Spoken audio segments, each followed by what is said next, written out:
Hi, everybody. Thank you for tuning in to another one of our improbable interviews.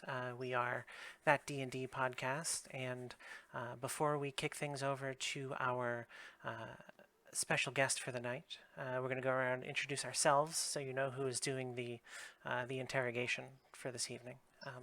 My name's Aaron, she/her pronouns. I'm a DM of many things, and I guess the producer of these things and scheduler person. Anyway, Renee, you're up. Oh, me. I'm Renee. I do editing kinds of things, except not with this. And sometimes I appear on screen. Like now. Hi, I'm Zach, he, him pronouns. I am the guy who makes Renee's life hell on occasion because I forget to record things. But I'm very happy to be here this evening. And last but not least, certainly, April, why don't you introduce yourself? Hello, thanks for having me on the show. I'm April Walsh, the gay spaceship, and my pronouns are she, her, or Zer. And I am the author of Thirsty Sword Lesbians, which is a tabletop role playing game celebrating queer love and power in any settings where swords cross and hearts race. This is a game that uses the Powered by the Apocalypse engine and builds upon that, so it's easy to pick up. It's very much focused on narrative. And one of the directions that this game takes is focusing very much on feelings and relationships, and the stakes of conflict being how do our relationships change, as well as explicitly bringing in a lot of emotional conflicts and archetypes and queer tropes, and just making it a celebration of queerness. This is not a game about sad queers. This is not a game where we bury our gays. This is a game where we celebrate and fall in love and do dramatic things. So that is, the game is now on Kickstarter. You can find it at swordlesbians.com or now at sword.gay. Nice. The .gig domain came out in the nick of time. That is an amazing website. Sword. Yeah, you can find me at sword.gay. Like, Sword.gay, that's me. Swordlesbians.com. I thought that was a good one, it but is, but like, I feel like sword.gay is like next level. That's like the So 10 great. plus result, you know? Um, so, uh, looking through the game, it's one of it's in the Powered by the Apocalypse engine, I guess you'd call it. Um, what was it that made you choose to go with that as opposed to all the other sort of hackable game engines that are out there right now? yeah. So I think the short, honest answer is that there are a trio of games that use Powered by the Apocalypse that each did something that I thought was really powerful for centering emotions and relationships in the narrative. So three of the big influences on sort of the early drafts of this game would be Masks and Monster Hearts and The Watch. And the sort of more reflective or game designy answer is that some of the things I really like about Powered by the Apocalypse are the three result levels for outcomes, which I've been sort of very emphatic about articulating as narrative upbeats, narrative mixed beats, and narrative downbeats. So rolling low does not necessarily mean you fail. It might mean that when you kick in the door, your X is there conspiring with your enemy. And you're never coming to a halt in the action.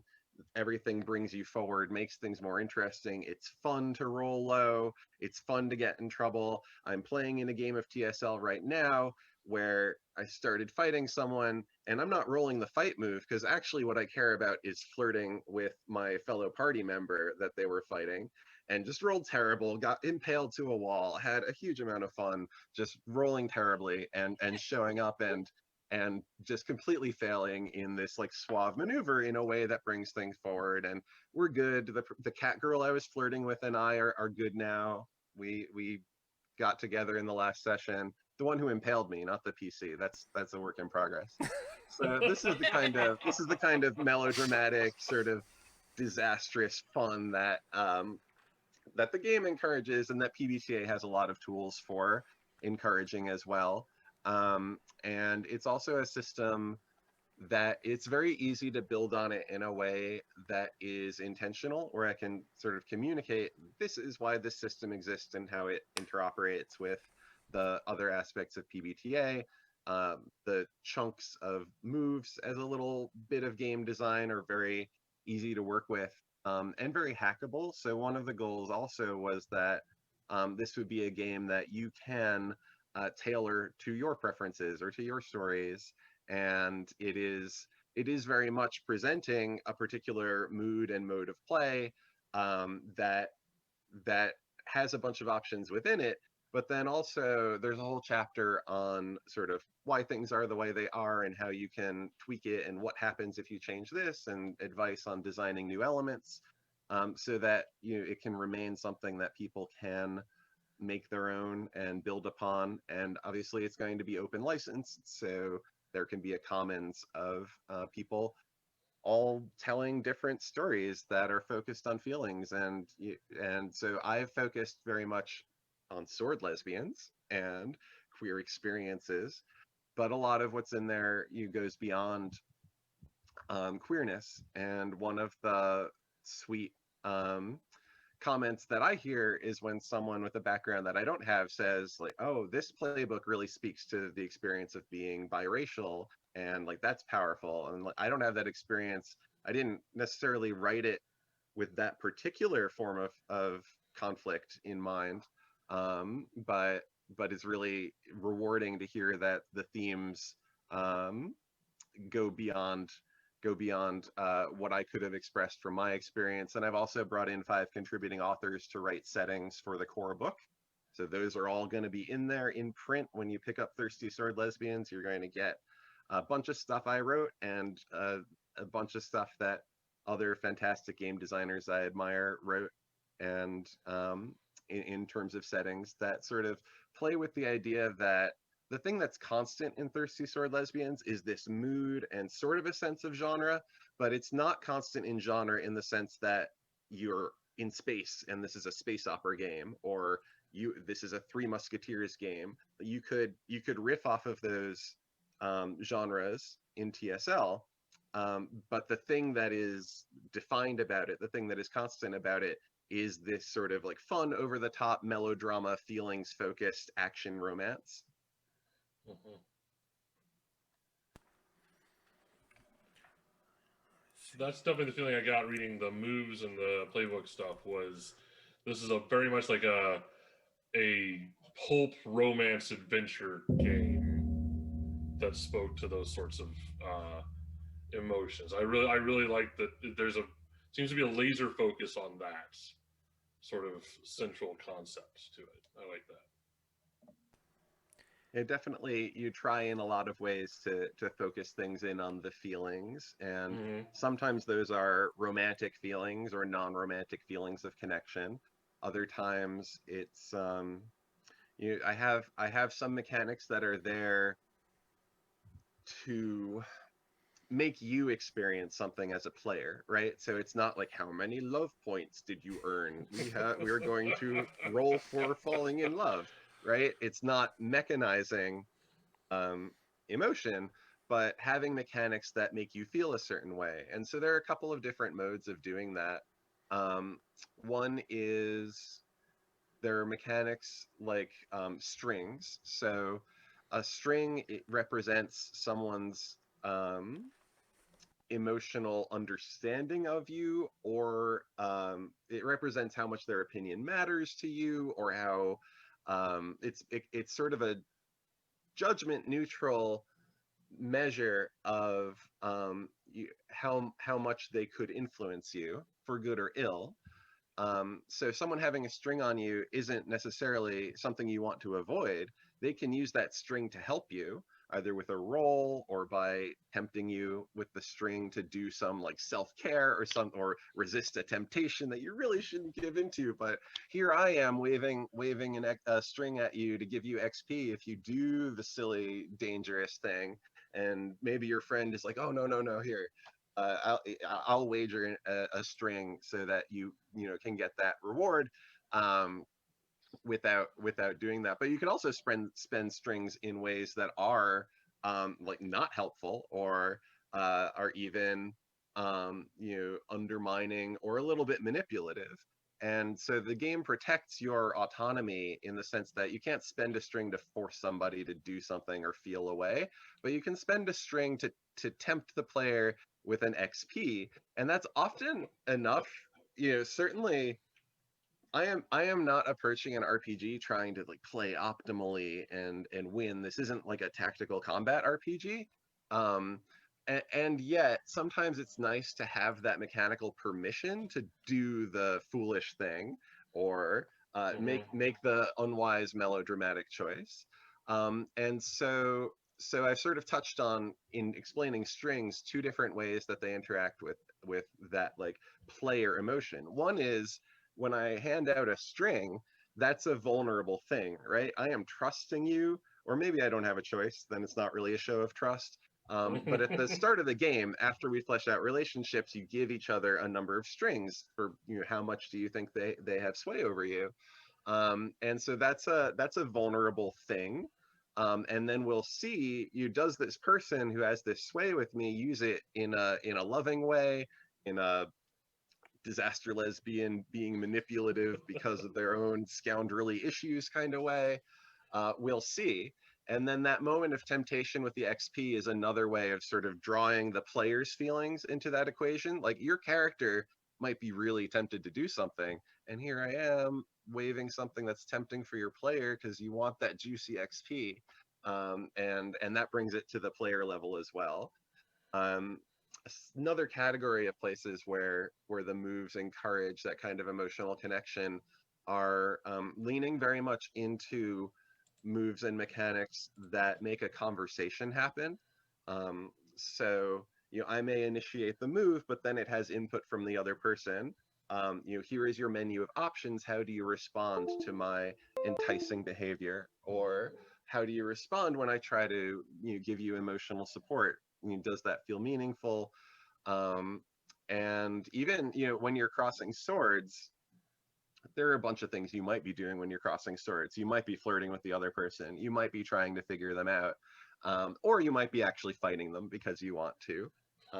You want to overcome them or incapacitate them, um, or because you're not quite at that stage yet of connecting. You're just clashing, and that's a conversation as well. Like when you fight somebody, both people get to contribute to sort of the little back and forth narrative of what happens to resolve that. And it's also always something that is going to have the potential to apply conditions on you. And so this is um, probably 80% similar to how they work in Masks, is how they work in Thirsty Sword Lesbians. But for folks who aren't familiar, um, you don't have hit points, you don't have a harm track. The game isn't about telling you when you've taken physical damage. Instead, the sort of track for how taxed you are from doing these risky, dangerous things are your conditions. And so these are 5 difficult emotional states, like I'm angry now, I'm insecure now, where you accumulate these and they have a mechanical effect. They're also a role-playing prompt, and they are cleared in one of 2 basic ways, aside from specific mechanics. One is you can get emotional support from your comrades, um, and as a result of getting that support, clear conditions, it's great and wholesome and leads to really sweet roleplay moments. So that's one of the gameplay loops in the game, is accumulating conditions by doing dramatic adventure things and then having sweet scenes of connection, because otherwise you're gonna be just a mess. But to put another point on that being a mess, you can clear your own conditions without anybody's help by going and taking a destructive action. And this is something that Masks pioneered. The actions are a little different in TSL, but like I didn't get emotional support. I'm gonna like break something that's important. And so that mechanic sort of pulls you in or gives you permission to tell a story about a character who is handling feelings in an unhealthy way. Those are all destructive actions. This is not a part of the game where we're modeling like good, healthy behavior. This is a part of the game where you're expressing a difficult emotion in a dramatic way that moves the story forward, is fun to tell stories about. Um, and provides an alternative to those scenes of connection, if that's the way that you want to ride with it. I think that's one of the things that I particularly liked, like looking through the rules, is that so a lot of times the way that games are built, and of course how you play them, affects that. But the way that games are built, you kind of have comrades and lovers, and there's not a lot of gradient in between. But I really like the fact that all the move sets that you have fit within that gradient. And so it really is about all kinds of relationships that you can form within the game, and not just specifically like bros and love, which leaves all this in the middle, that is really interesting storytelling. Um, Yeah, well, that one of my favorite mechanics is the smitten mechanic. So this is a basic move. At any time, you can just declare, I'm smitten with this character, another PC or an NPC. And it's pretty lightweight mechanically, but it does a lot of work in terms of focusing the story. Um, so either in that moment or at the end of a little bit of action, we'll then go and resolve this smitten prompt. And you're going to say why you're smitten, give them a string, and then answer a question from your playbook, which is a very pointed question about how why this is a challenging relationship to pursue. So it could be if you're the trickster and your whole deal is you want to be intimate, but you're afraid of being vulnerable, then your prompt is what secret do you have that you're sure would make them reject you? And the devoted, who's all about a sort of toxic level of self-sacrifice to a cause. They're not doing self-care. Um, it's this is me calling out like 2017 April. But their toxic or rather their smitten question is, how would pursuing this relationship conflict with your devotion, right? So like, I know a thing you really care about, I know a thing that you want, let's make them conflict because that's how we're going to tell a fun romance story.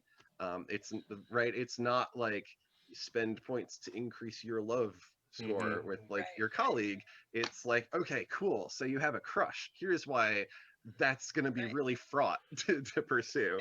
Yeah. um and so that's a bit of game design that I'm pretty proud of, right? It signals to the whole table, this is what's going on, this is how we feel, this is a like plot that would be fun to pursue, and here's where the pressure point is to make that dramatic and interesting.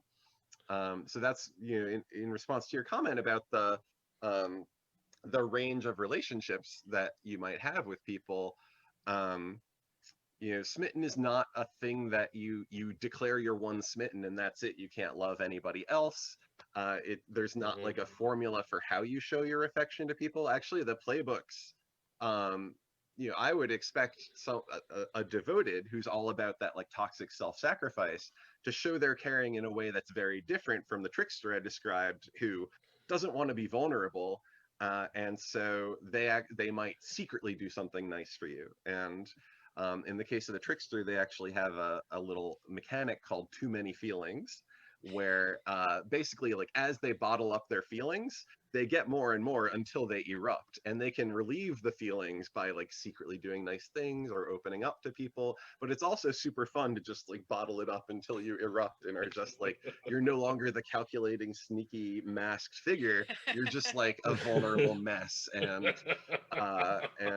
that's just, it's just fun. It's just I fun. I feel particularly called out by that particular character. I'm just gonna put that on the table. Look, I recognize that. sometimes you need to be a feelings volcano, and that's okay. Mm-hmm. It's true.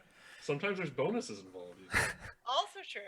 Also true. Because I really do like the idea that like just having a mechanic where you can be, okay, no, this person is important to me, right?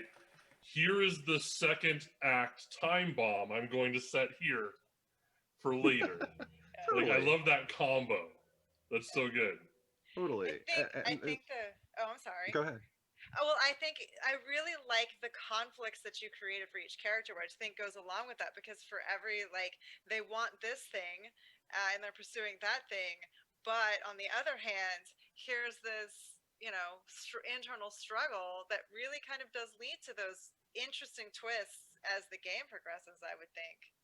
That's true. Yeah, that each character comes to the table with their own internal conflict that they're already figuring out, and then you add a bunch of like hot colleagues with swords, some like sexy opponents that you're dueling with, and you're all in close quarters, and they smell really good. And then like, so you're already. This is what I mean when I describe them as disaster queers. It's it is okay to not have or I don't know. I was going to swear. I don't know if that's a Twitch thing. It's okay to not have your act together. It's okay to, be someone who's struggling. And it's also totally okay to just be a shy, awkward sword lesbian. And you don't have to be good at flirting either in character or out of character. You don't have to be good at witty banter to find connection, to have fun, we're celebrating everybody, and it can be fun to do some witty banter. It can also be fun to be just like so flustered by someone's flirtation that you just stammer or run away or what have you. So Yeah. those are all fair game, and that theme of emotional conflict and also growth is very important. So I would say typically over the course, so if you play a single session, you're going to get like a fun story, and you can totally like wrap up a fun story in one session, and you'll have sort of illustrated the issues of all the characters.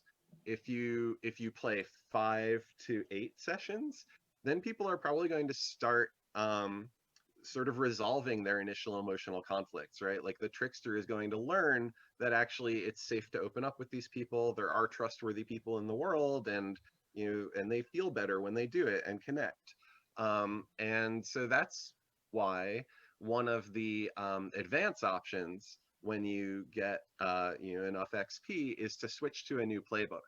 So um, my infamous character who has this villainous past and is dealing with that guilt and the way that society sees me and that like heroes see me as I'm trying to do good. I've resolved that. Like I've proven myself, I'm accepted. But the way I've resolved that is by committing in a really, self-sacrificing way to these ideals. And now I'm a devoted, and now maybe I'm going to struggle with taking care of myself as somebody who has some residual like self-loathing from my villainous past, and so that's making it hard to care for myself, and like I want to explore that, and the devoted playbook is going to help me do that. So when people ask like what playbook is Katra or whatever, I'm like, what season are you talking about? Because she goes from this one to this one to this one as a character who grows. It's when you bust out the conspiracy board and you're like, look, hold on, I have this all mapped out. And on this episode, at this point, we make the change from this playbook to this one. It often corresponds to a costume change, which is also something I Huh. encourage in game. It's when you take an advance, consider a costume change. That's really good. Um, so, how did you decide, like, which group of playbooks to include? Um, and do you have a favorite and why? Ooh, oh, you're gonna make me choose. Um, that's hard. So the process for figuring out the playbooks, I knew that I wanted to have that sense of your playbook corresponds to like a narrative arc. That's something that I had seen before, and it was really only through iteration that I distilled that down to like what that means is an emotional conflict that I can articulate, and your arc then is your character like working through that. So it started as a mix of, you know, what are some like narrative arcs that are fun, as well as what are some archetypical character types that can show up. And the thing that shifted a lot was, you know, some playbooks just landed right in the right place, and like the beast is a metaphor for assimilation versus self-expression, and it's like it sucks when your feral's at 0, you're passing, but you can't use any of your beast powers because all you get for it is acceptance from this shitty this terrible society that um that doesn't you know, honor yourself.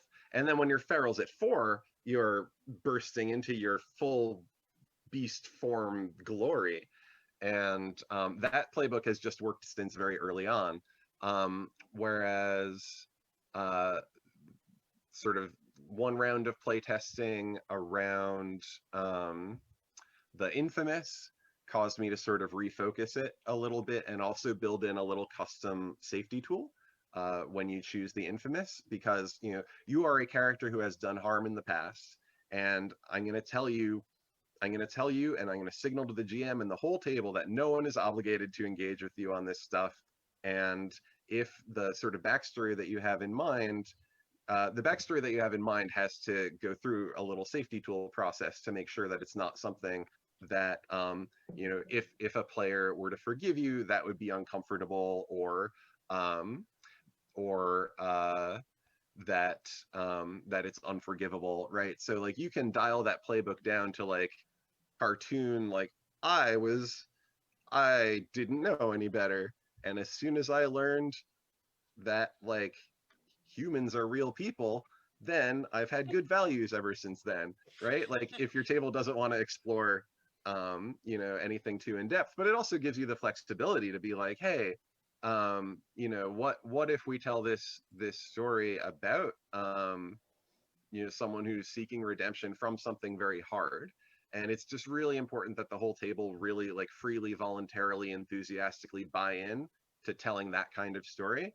And so that's the kind of playtest change that happens after like I'm no longer just playtesting with my rad queer friends, and you know, people are bringing stuff that I don't expect to the playbooks, and making me realize ways that they could be better focused, or um, they could, or that they could lead to behaviors that I wouldn't want to see at the table, and then you know, reel that back through mechanics, through guidance, depending on what it is. So I didn't tell you what my favorite playbook is. So in real life, I am the spooky witch, um, but I have a soft spot for the scoundrel. The scoundrel is the scoundrel is just the like very, very flirty, very dramatic character whose big conflict is about like always looking to the next horizon, seeking new things. They're not committing to purpose or to connection, um, and so they just cause a bunch of very fun melodrama, and then learn, you know, there's a little section in there that's just basically like, why are you like this? Um, and I was watching a playtest of some folks where the characters were they were actually like looking to get into a fight, and so the players were coming to the rules and like, where are the rules for who's better at swords? Oh, that's not in this game. I guess I'll try to figure them out. And so, and then like 30 seconds later, the conversation is, the reason none of your relationships ever work is because you're still in love with the pirate queen and she doesn't love you back. And like they're totally like getting right into it. And that was just like one of my happy moments as like a game designer, of like, you were trying to see who was better at swords, but now you're having like melodrama about your deep feelings, and like it's so good. So the scoundrel is just a lot of fun to have at the table. And I think, when you have a character like that, I think it's important that the narrative sort of call out that, like, if they're being unhealthy, that's unhealthy. We're going to tell a story about it. The arc is that they're going to grow.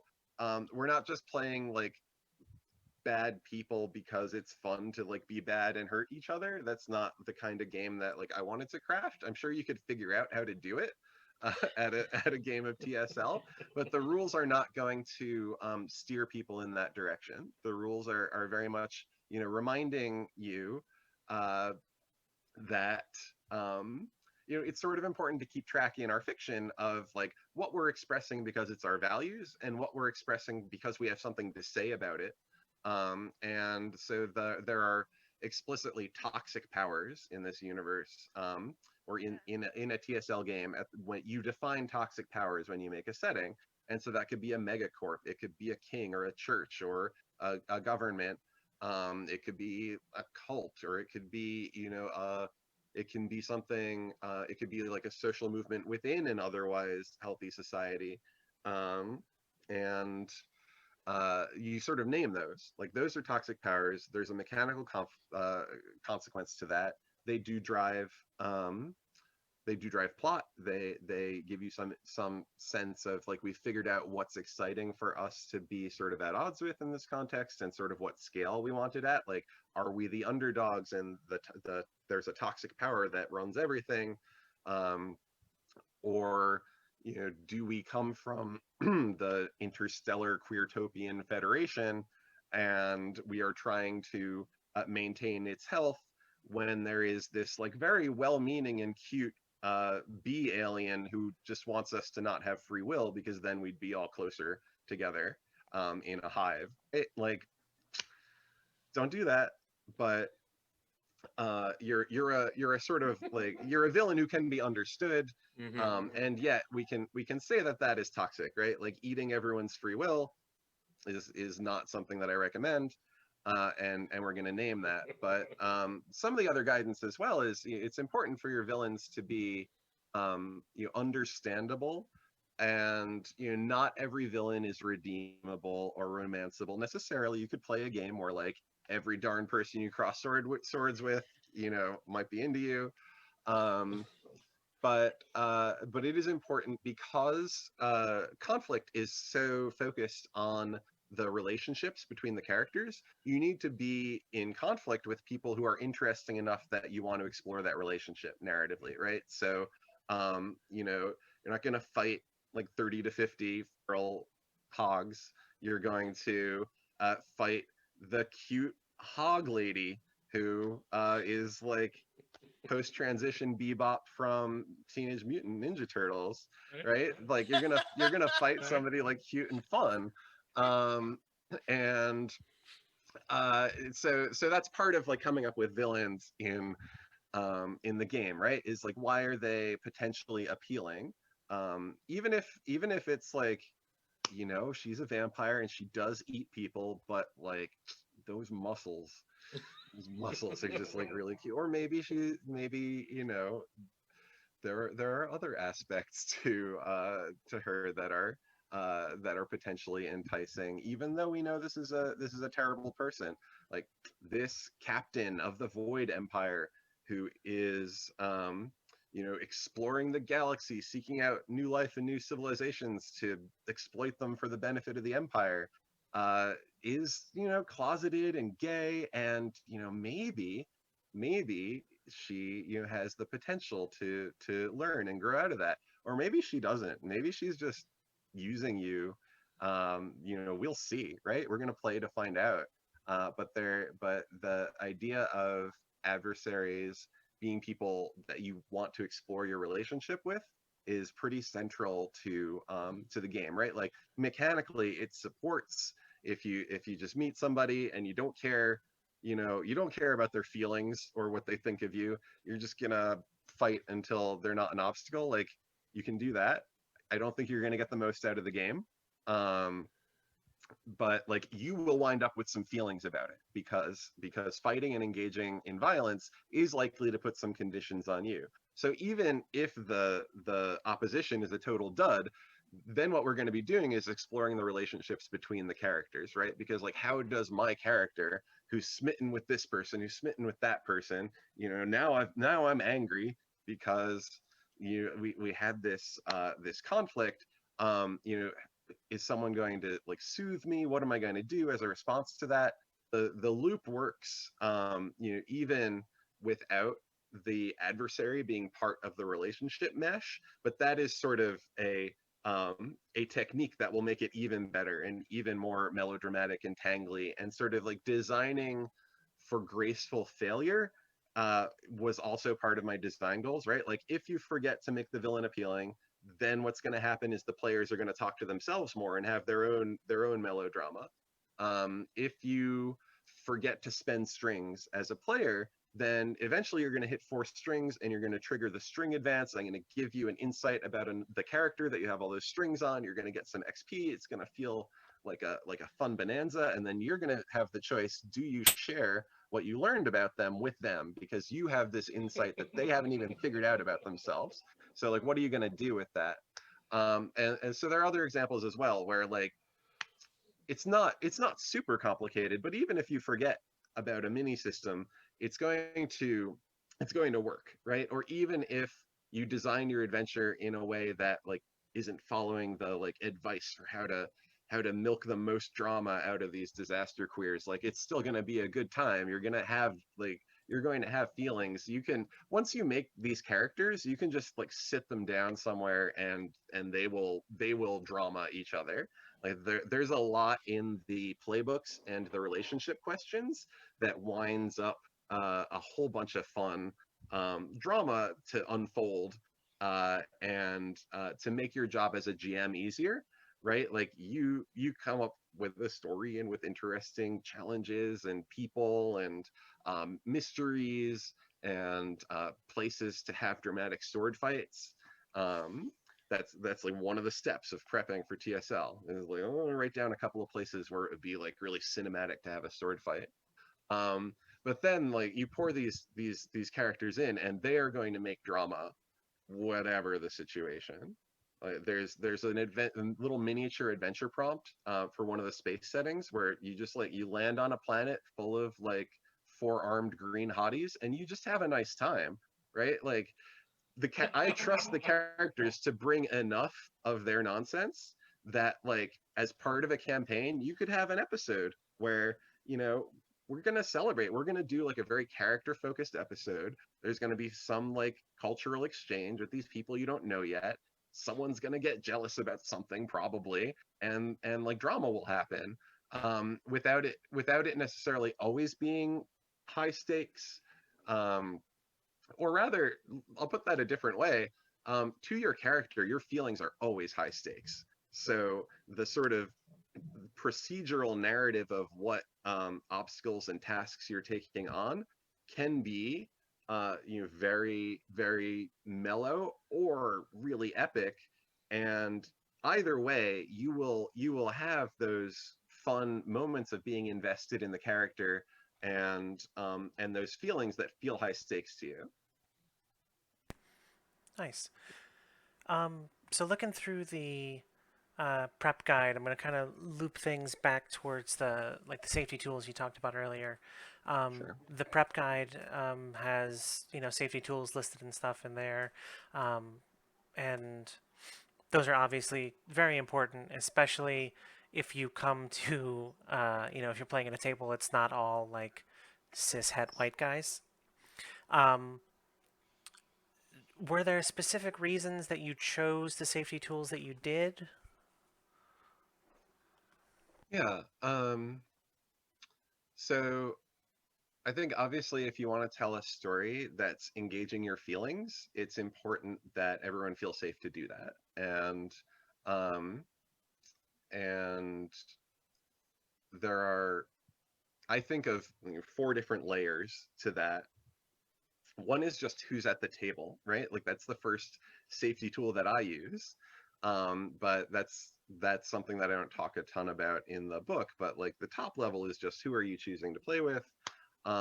And that feeds into what I'd say is the second level is the culture of play and communication that you have at your table. And so I see that as the layer that the sort of safety tools spiel does the most useful work at.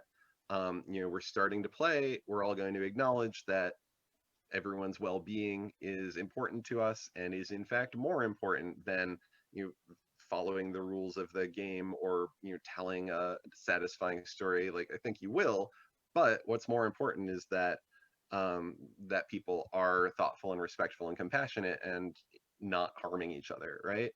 um, so to that extent the choice of specific safety tools is sort of at a lower layer. um, but it is important, and I will answer your question. Um, the third layer, I think, is what's baked into the rules, right? So like what behaviors and interactions does it push towards? So these moves that create a conversation, or the absence of a move that lets you just like make someone do what you want. These are safety considerations, right? So to that extent, consent and spotlight sharing are built into the rules, right? And I think so that's like a tier above then what safety tools are we going to use, right? And so the reason that I chose, there are a few reasons, um, but that little section starts with like there's no one size fits all. Use what works best for your group. Um, I am trying to optimize for usability, simplicity, and clarity in the selection of tools that I've recommended, which is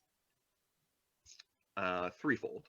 One is at the start you put together a palette, so things you do want to see and things that you don't want to see. And in that exercise, you'll write some lines and veils as well. But you might just say like, I'm bored of dragons. Let's not have dragons, right? It's not a safety issue. I'm just saying, I will have more fun if we focus on other stuff. But you can also say, I do want to see sentient spaceships. That's a thing that I want to be in our story.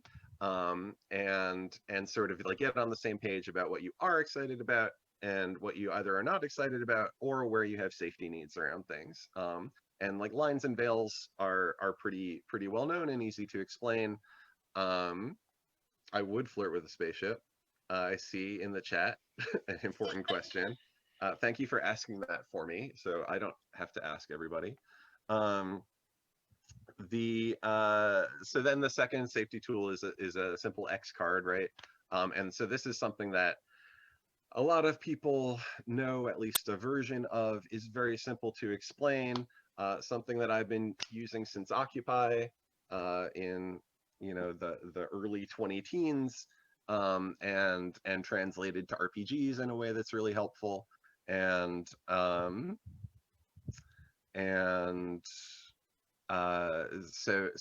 that there's some guidance around like what you do when somebody X's it, right? And then I have a little check-in card, where basically like I have noticed that something is approaching what may be difficult context, or I have noticed that it has been 2 hours since we had a break and people might have biological needs. Does anybody need a break? So the check-in card is just sort of emphasizing that you can start talking about things before it's at the point where like something has been said that you need to get rid of, right? So like of course like that is welcome and important. You should do that when you need to do that. And also like maybe let's be aware of what other people need and seem to be feeling before that point. And also just like very low stakes check-ins, like who needs to refresh their drink or whatever. And so all that is just like a pretty simple and accessible way of doing safety and communication, um, that I chose for usability, simplicity, and clarity. I like the idea that you can get some clarity around how to treat each other while using those Right. safety tools. And then at the end of every session, everybody gets an XP, assuming that somebody in the game used a safety tool, right? Like, did we remember to take a Oh, break? nice. Yeah, like, great, let's all mark XP. And so that's both like, to a small extent, that's like encouraging, normalizing the idea that we're going to use safety tools because the game rewards us for it. But that doesn't necessarily do a ton of work. Like, if you stick that up against like table culture, um, but it also is a moment to think like, I was uncomfortable, and before we play again, I kind of want to like make it clear that like when I said I didn't like that, that's actually a line. I need that to not happen again, or just um, you know, pat ourselves on the back for taking a break and like being respectful of each other. Yeah. And so that's sort of the broad strokes of the constellation of ways that in the game text I try to shape mechanics and safety tools and the culture of play towards a setting where it's safe to explore like difficult, messy feelings because that's fun and I want to be able to do that. I really like the use of kind of the low stakes check-in throughout because it really does help to kind of normalize the idea that we're kind of all in this together and makes it kind of a habit to be checking in. So, like you say, you don't necessarily have to get to the point where it's just a big whoa, where did what happened here? Um, and I know, like from personal experience as a teacher, it's really important to have that atmosphere, like right from the beginning, of it's okay to talk about stuff, and it's okay, like let's make sure everybody feels comfortable all along. And I think that having, let's all take a bathroom break. Are we all good? It's just like it's a thing that a lot of times you don't think about, but it really does help to normalize. Hey, I need something from the table, or hey, let's make sure nobody needs anything right now as you play. Like, that's really good. I see a Um, question from Andy in the chat. yeah, I was right about All right. to bring it up if you hadn't already seen it. No, go for it. So the question for those of you who may not have access to the chat or listening to this later, it says, does the game accommodate asexual or aromantic players or characters in any particular way? Yeah, so the game sort of specifically talks about that as a way of, oh, sorry. Thanks, Andrew. Um, so yes, the game specifically talks about both ace and aromantic people and characters. And so I'm going to talk about those separately. So for asexual characters, there's nothing in the game that is explicitly sexual. And the sort of themes of emotional connection are and romantic connection, right? Like if you're ace, then all of the sort of romantic flavoring on the themes of emotional connection are fully accessible in that regard. There is a basic move that is finally kiss in a dangerous situation. So after a period of tension, the characters finally kiss. And two things to say about that. That is the most that the game gets into any kind of like physical intimacy as connected to the narrative, and the sort of how to tweak your game, how to focus on other stuff chapter has some advice about focusing um, like non-romantic, non-physical connection, um, and the so right, so the point of that is like you could, if kissing is something that you do not want for your character at the table, then a different sort of show or announcement of that kind of closeness in the dangerous moment would satisfy that as well. In regard to aromantic, there are sort of like several different kinds of aromantic that um, that I'm personally familiar with. So one of them is like I form um, like close emotional relationships with people, and I'm sexual with some of them, and that then there's not like romance, non-romance categorization that I experience, and think the game, like totally as written, works perfectly well for forming those kind of intimate, vulnerable, emotional connections with other people. I think what Renee was bringing up earlier um, about the range of ways that you relate to other characters speaks to that partially.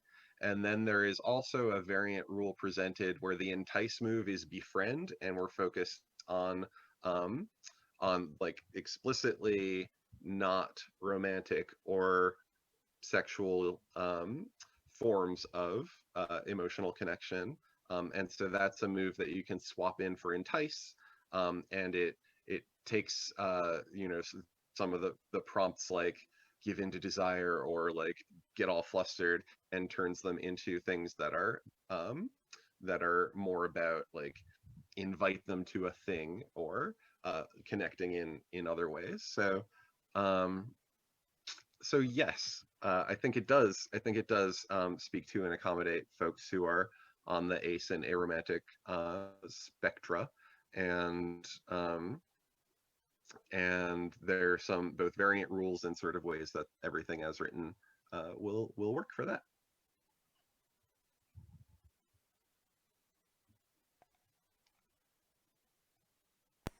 All right.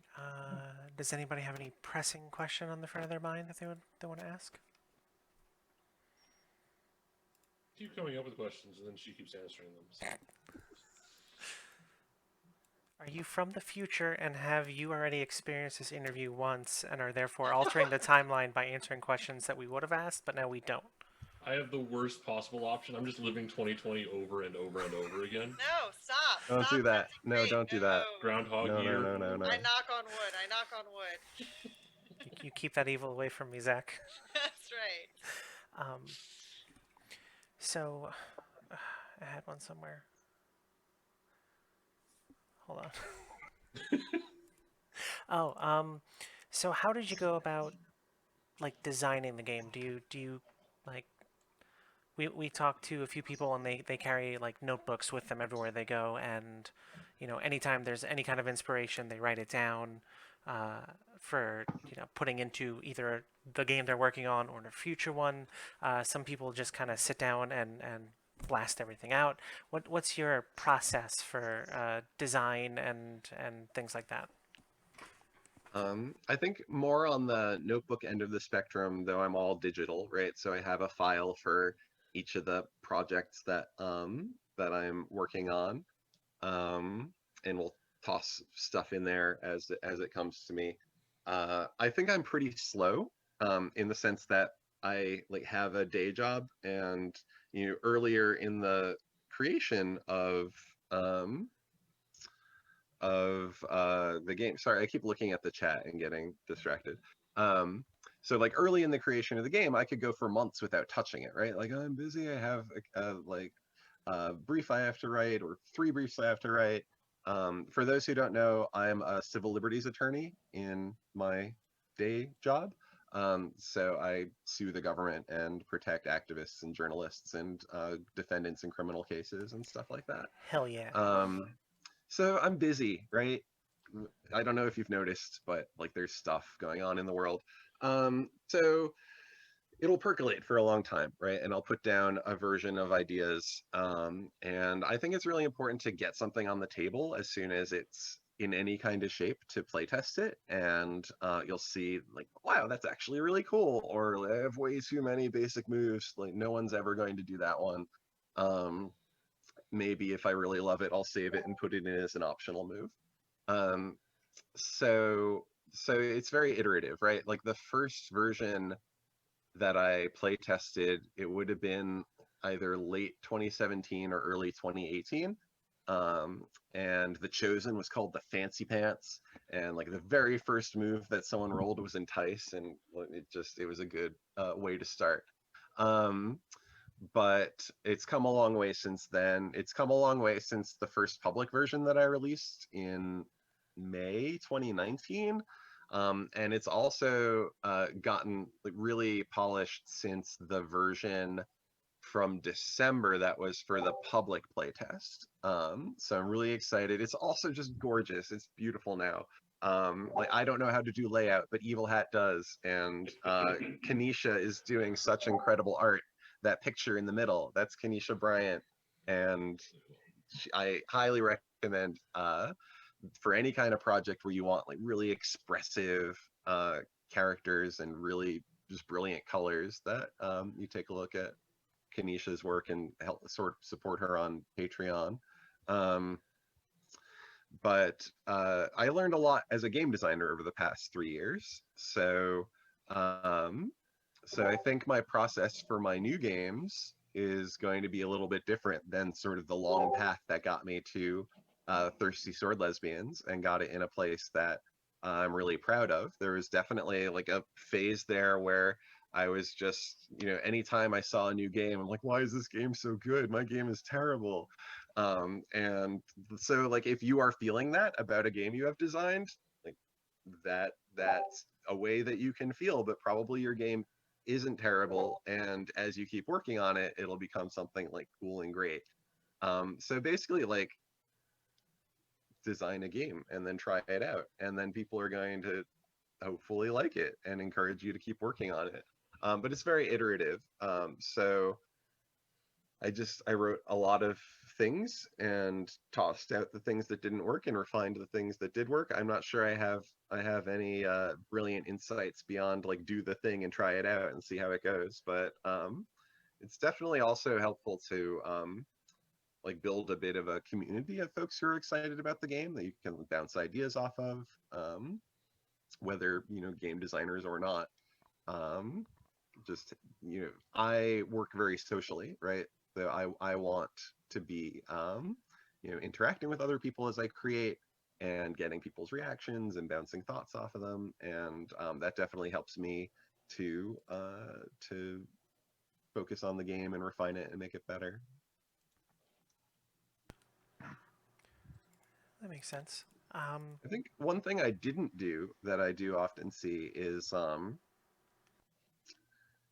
like replicating a piece of media, right? Or taking a particular piece of media and then like retelling it and being in dialogue with it.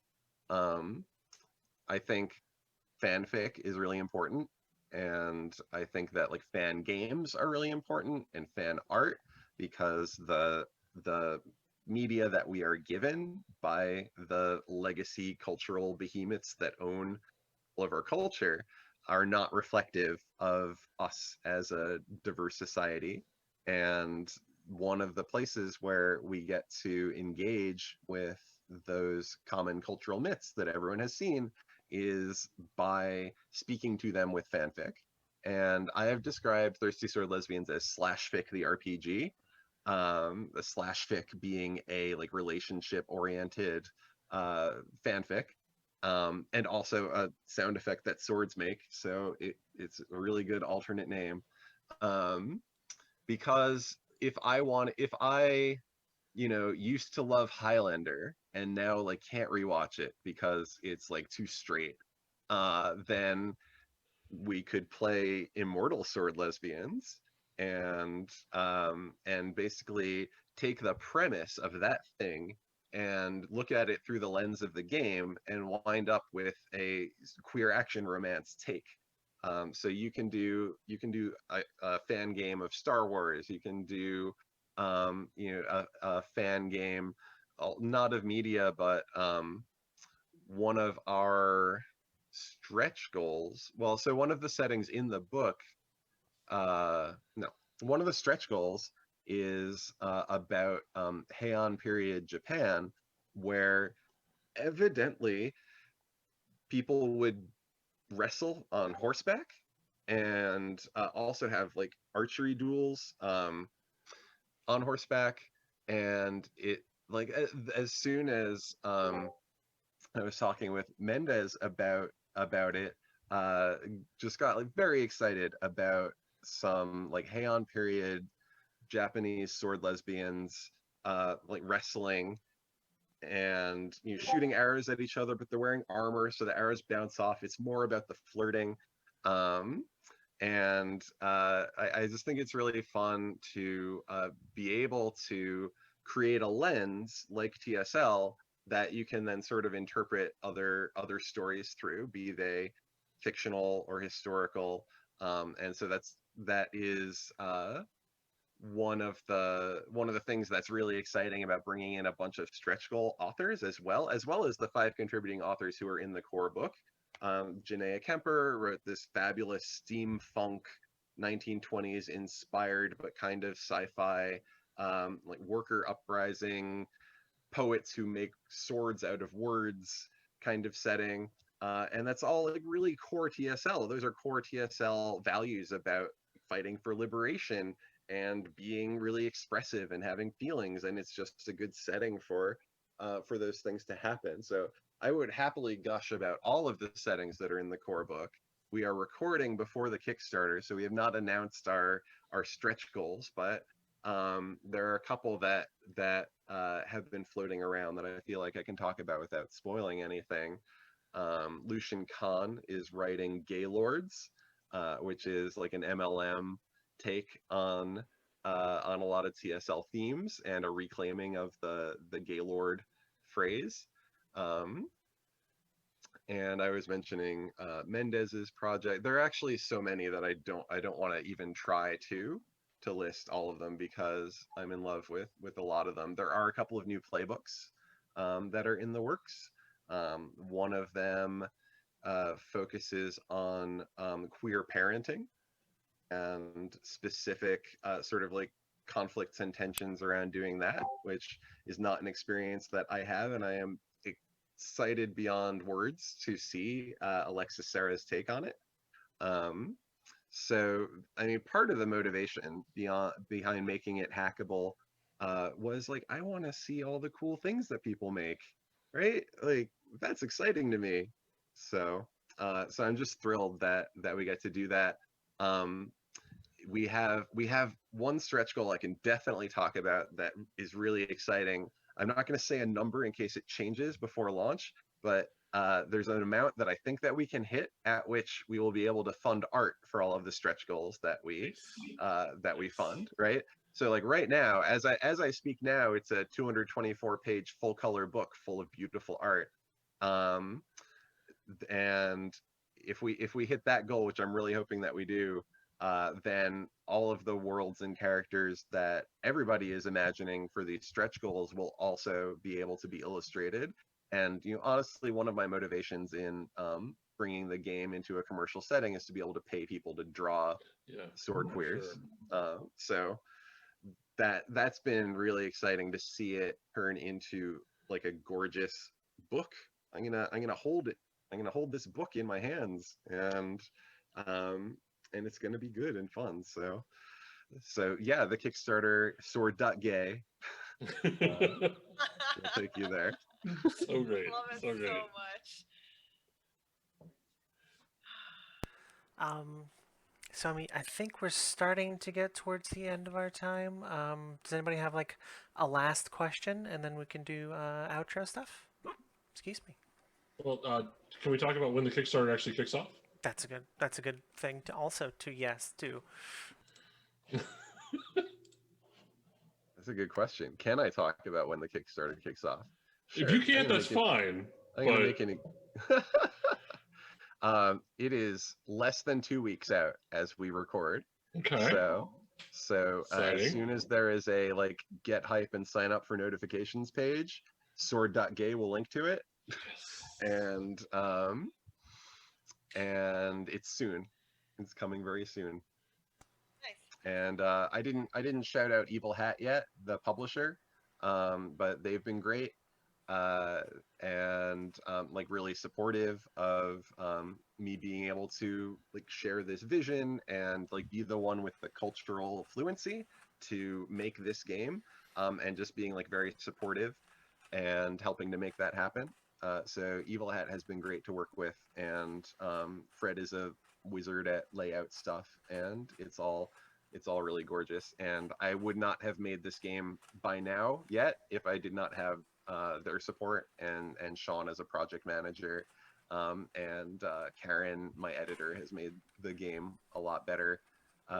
So I didn't want to forget to It's a good bunch show of them humans some over there. appreciation. Mm-hmm. They're a good bunch of humans, and they make good games. Good combo. God damn it. I'm so tired of having hiccups. Oh no! Here, I'll show off my cat and distract everybody. There we go. A Let's Good keep plan. tickling the cat. Cat cam. He Cam. hates it. Okay. Okay.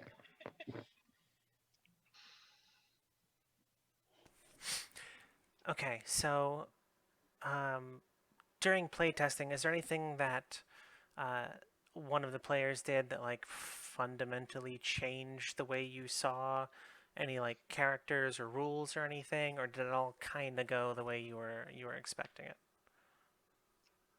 Um, yeah, I think the playtest was really helpful in terms of seeing how like very different people might engage with different mechanics. Some of the safety guidance around the use of strings came directly out of playtesting. Um, so that's specifically like when you are interacting with NPCs, like reminding the players and reminding the GM and making sure the GM has the tools to make sure that everyone is treating them as people, right? So this isn't a game where you can roll the dice and then the NPC does what you want.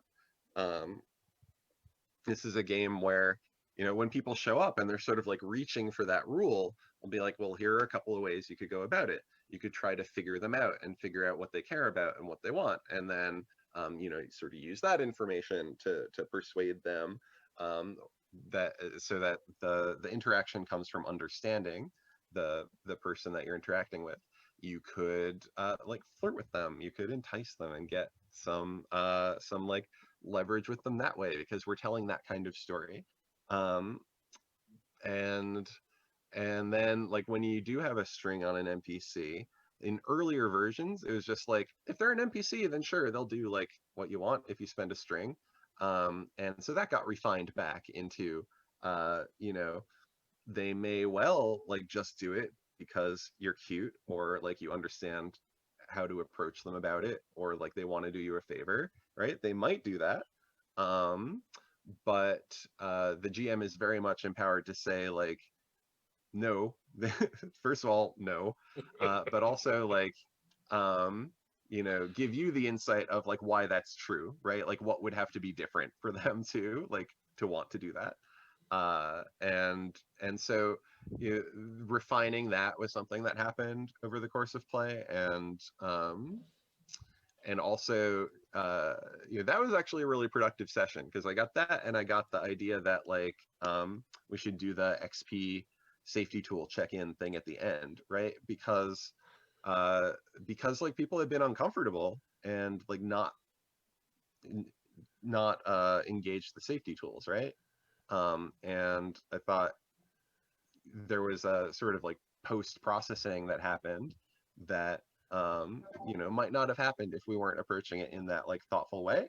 And so that's like sort of a tertiary function of that XP trigger, is like, do we need to have a conversation about anything that happened right now, right? It's not like, now ask everyone if they need like aftercare from the session, but it's like, let's think about safety tools right now at the end, and before like we're all parting ways or whatever, in case that conversation needs to happen. So yeah, it definitely, playing with the rules as written was super crucial, and helped make sure that that it's going to be a good experience. I think like, so obviously like the first draft, you couldn't like read it and run the game without like me at the table, right? Like I have my player handouts, right? You can be a player, but it's not all written down enough. And so there's a lot of like, oh, what actually makes this experience work, that like through play test, you figure out like, that's only in my head. That's not in the rules. I need to write that down so that it gets replicated. Yeah, that seems like a wild and also really helpful process in general. So I'm glad you were able to to do that, and uh, it sounds like everything is better because of it. So I feel like that's it all worked out well. For sure. And I love playing my game, right? Like so like Sean at Evil Hat, when he heard that I was like joining another game of TSL, was just like, I'm so glad that you are excited about your game and and you're still wanting to play it and everything. Because I can definitely imagine, like, I can imagine getting sick of a game, but I'm not sick of TSL. I will definitely play this game and have a good time with it. Nice. Um, Zach, Renee, you got anything else? I don't think so. Um, I think I have something real quick. Just out of curiosity, asking for a friend, how well do you think this game would do on stream? I think I think it focuses on dramatic moments and like Mm-hmm. getting you to the next interesting dramatic interaction. So I think that's a strength on stream, and I think that the smitten mechanic that calls all your focus to like, here's the juicy drama we're setting up, is kind of fun for Mm-hmm. communicating with the audience as well. So I think I've definitely watched actual plays that have been streamed and run Yeah. one live and some for podcasts as well. And I think it's a lot of fun. You just wind up with very sort of the advice that I'd give is to do all of the like solo character creation by yourself and Mm-hmm. do the relationship prompts live, because the relationship prompts are sort of are pretty dramatic and fun, and are the first moments where you start going like, "Aw," or like, or "I'm smitten." So that would be my suggestion, is like, don't hide that fun relationship juice, because it's going to be fun to watch and give people a pretty it's a fun way to learn about all these characters whose Yeah. story we're then going to follow. Yeah. Yeah, and Yeah. I think there's something in the game start document that says to like start in the middle of the action or something, um, which seems like that's also a good way to get people to jump in on the stream and be like, oh, okay, Yeah, we're gonna I hit the put ball. together a like how to GM TSL two pager. Mm-hmm. And so, when in doubt, look at the two pager and be like, oh, they're the devoted. I should highlight a problem with their devotion, or whatever, or like, ooh, that was a downbeat rolled on this move, and here's oh yeah, I can give a villain a string on them or something, um so that there's sort of like a shortcut. So the idea, like, start in the middle of the action is one of those, right? Like, if you're not sure, then like just reach for that and it'll work and it'll be great. So like, this isn't what you do every single time, but it is always an option. And when you're running real time and need to think of what to do, then grab the sheet. You're like, the villain just got the angry condition, so I'm going to have them like do a cinematic dramatic thing that makes the whole battlefield more dangerous because they've just like erupted a volcano or done something, depending on like the epic level of your story that you're telling. Right. That's an example from like a Magical Girls game, um, where the sort of epic or surreal level is pretty high. All right. Um, all right. Well, I guess let's move to our outro stuff. Before we do that, thank you so much for coming on to talk about Thirsty Sword Lesbians with us, and we wish you a bunch of luck on your Kickstarter. And Thank you so much. hopefully, once we wrap up some other campaigns, I'll bug you and see about like, hey, do you want to come on and play a sword lesbian with us or something? We'll figure all that out, not on air. Absolutely. Um, but before we do our goodbyes, do you want to give a last plug for your game and the Kickstarter and everything, and then I'll do the podcast outro spiel? Sure. Um, Come check out the Kickstarter. We've been talking about the game for over an hour, so hopefully something interested you, and we've got some like print on demand options for international folks that are hopefully going to be helpful to get it out to the whole world. So come and participate.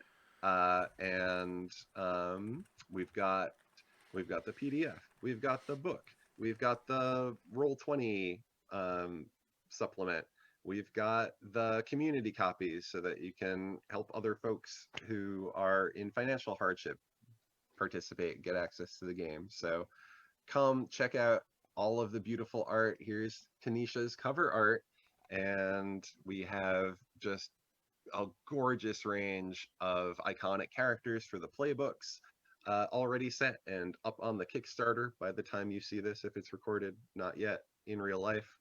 And I'd really appreciate it. Also, fund our stretch goal authors because they are all fantastic. True facts. Rub your wallet against whatever part of the screen it is that makes money go to places. But before you do that, make sure you go to sword.gay so that the money The right sword goes place, to the right yes. sheath. Yes, correctly, Um, yeah. And you can find my other games at gayspaceship.com, end of the line, about the crew of a sentient vessel on the way to being scrapped. It is also very queer. Ooh. And forthcoming other games. All right. Yes, keep an eye on that as well then. And uh, as always, for this particular Twitch channel, we are that D&D podcast. There's a logo right below where my head is floating. If you type that sequence of characters into pretty much anything, it should bring you to us. Funny enough, we don't actually play D&D anymore. We haven't since like 5 years ago. It's just rebranding's a real pain in the ass. So we're that D&D podcast for forever now. It's true. And we have come up with very creative ways to use the D's to describe other campaigns that we have done, from time to time. That's Usually true. there's destruction and disorder Mm-hmm. somewhere, so it does still work. Yeah, yeah. It, we get there eventually. But yes, so go to sword.gay and you said gayspaceship.com? Yeah. Okay. Sword.gay and swordlesbians.com will take you to the Kickstarter, and Gay Spaceship will take you to my itch page. There you go. Why are you taking all the best URLs? Leave some of those for other people. No one gets to have anything. No. Eventually, all of your Send games will me- just have all the good listen. URLs. Listen, send me all your gay swords and sword lesbians, and I'll see what I can do. But that's definitely a perk of writing this game, is like having anytime there's like this new like fabulous gay fan art or whatever that makes the rounds, like 5 people will send it to me, and like don't stop sending it to me. I feel like Gay Swords is just some weird like home shopping network middle of the night thing. It's, I don't know. It's Yeah, a thing. I see where you're going there. Yeah. Anyway, my brain has stopped working for the night apparently. So we're going to sign off. Thank you, April, for coming to hang out. Thank you to those of you in chat for also hanging out and asking some good questions. And we'll see y'all all next time. Bye. Bye. Good Bye. night. Internet.